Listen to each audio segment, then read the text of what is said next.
本当？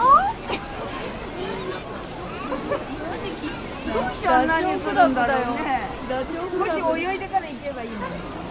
ちょっと助走つければ。こっちを抜く。かわいい。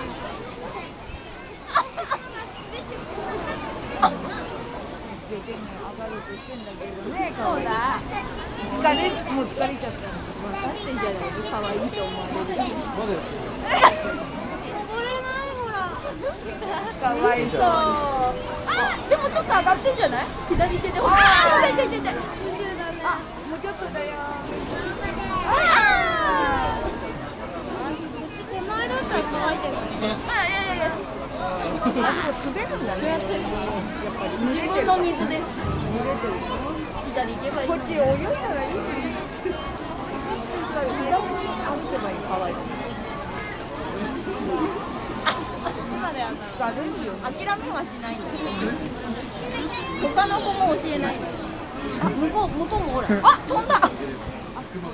飛べばいいんだ。飛べばいいんだよ。やめたし。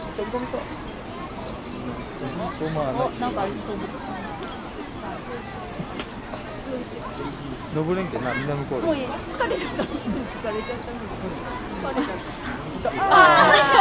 またそれ？飛び切らんねん、もう。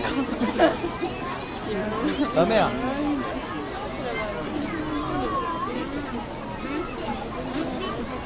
いで、浮いとんだけど。ガンプハン。そうっすな。見て。外やってない？外ってやつ。あそこまで来たのにね。泳いでる。ずっとやるのかな。ほら教えてるよ。きっとこの人もこっちに光って教えてんの？結構全然泳ぐの早いな。泳ぐね。本当？